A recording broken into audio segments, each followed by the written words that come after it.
L'infidélité, oh, cette gangrène, quand elle nous tient, et de nos jours tant bien l'homme que la femme. Alors faisons honneur aujourd'hui aux hommes et demandons-nous, est-ce que l'infidélité est une caractéristique masculine?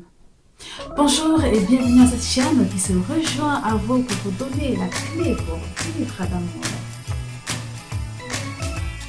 Alors, en nous demandant si l'infidélité est une caractéristique masculine, contentons-nous aujourd'hui de nous poser des questions. Est-ce que vous trompez votre épouse?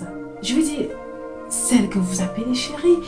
Et la première fois, rappelez-vous de la première fois surtout, si vous le faites, si vous trompez votre épouse, laissons toutes les autres fois, mais rappelez-vous de la première fois. Qu'est-ce qui vous a habité la première fois que vous avez réussi à la tromper? Parce que oui, j'imagine bien que ça n'a pas été facile la première fois, mais vous l'avez quand même fait. Alors, ok, pourquoi l'avez-vous fait? Et une fois que vous l'avez fait, comment vous vous êtes senti? Qu'est-ce que vous vous êtes dit? Non, pas forcément en la regardant, votre épouse. Mais en tout cas, après cet acte, quand vous avez été face à vous-même, et que vous avez lutté pour vous justifier, qu'est-ce que vous avez pris comme résolution? Rappelez-vous, parce qu'il me semble que vous avez pris une résolution. Et la deuxième fois, avez-vous été content de vous après? Vous lui aurez promis fidélité, certainement de vive voix entre vous, mais il s'avère que vous êtes allé jusqu'à la mairie et bien plus à l'église, où vous lui avez promis, non plus seulement devant les hommes, mais devant Dieu, de lui être fidèle. Mais qu'est-ce qui s'est passé? Parce que je crois que même vous n'en revenez pas d'avoir posé cet acte.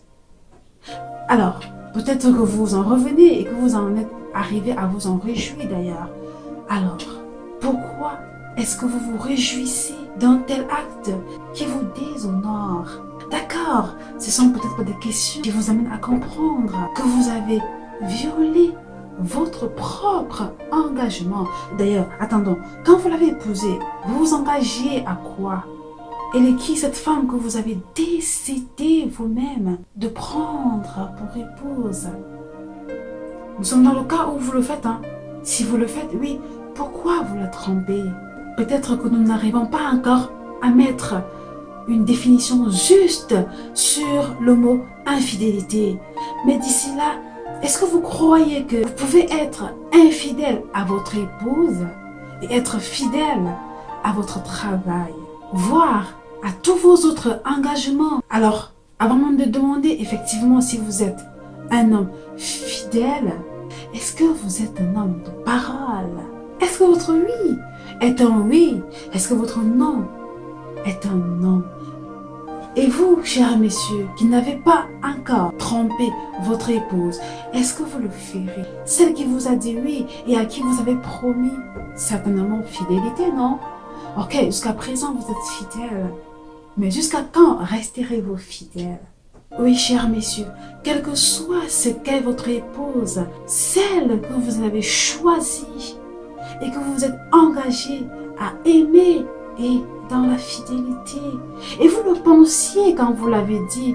Vous étiez honnête quand vous avez dit que vous vouliez l'aimer pour la vie, la chérir dans la fidélité jusqu'à vos derniers jours. Vous étiez sérieux, ça c'est très sûr.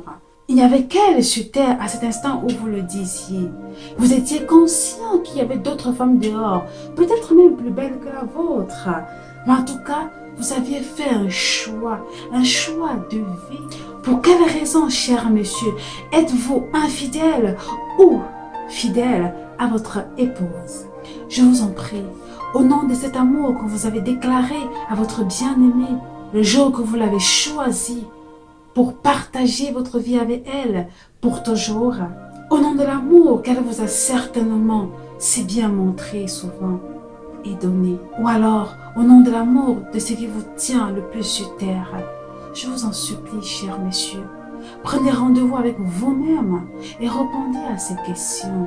Si vous trompez votre femme, pourquoi le faites-vous sincèrement?